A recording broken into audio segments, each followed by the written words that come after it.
Welcome once again, ladies and gentlemen, boys and girls, to Mysteries from Beyond the Other Dominion. I'm your host, Dr. Franklin Ruehl, and now the truth, yes, the truth about St. George the Dragon Slayer.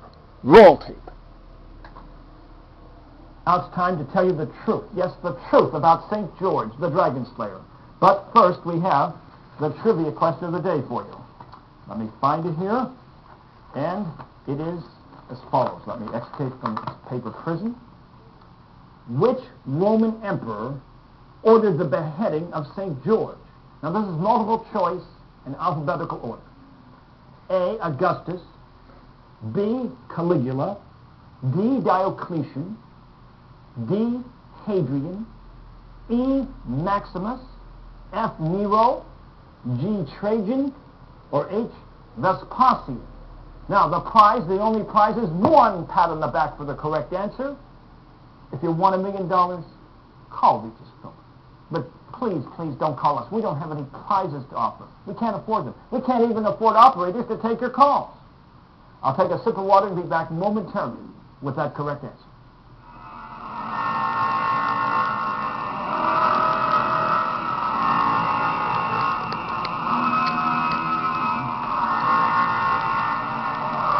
Okay, time is up.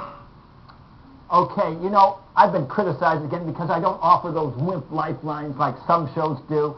So again, I'm going to give in. First of all, let's look at the 8 possible answers. Again, Augustus, Caligula, Diocletian, Hadrian, Maximus, Nero, Trajan, and Vespasian.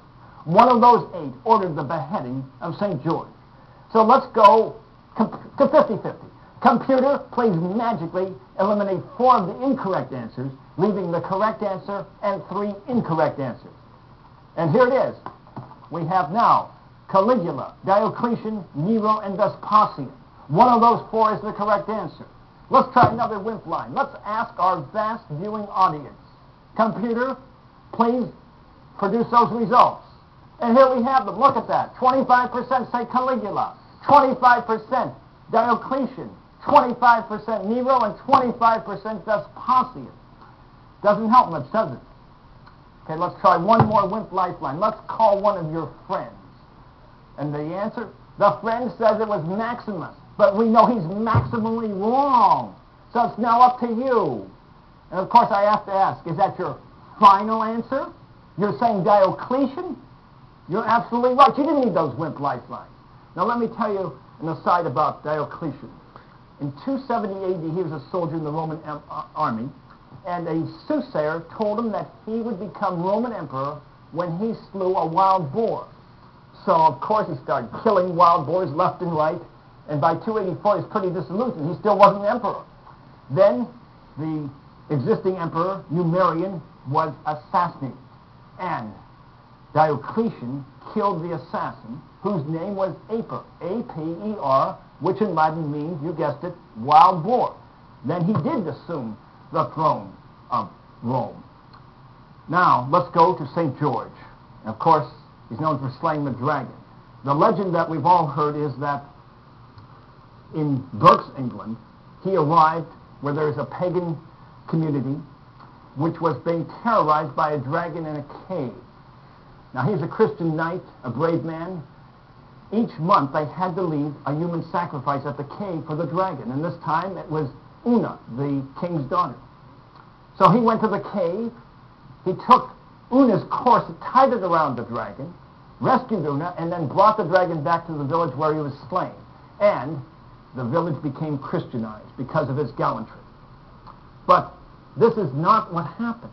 The legend is actually based on a Middle Eastern legend where St. George was a knight there. St. George never set foot in England. He was strictly in the Middle East, in Turkey, Libya, Egypt, and Palestine.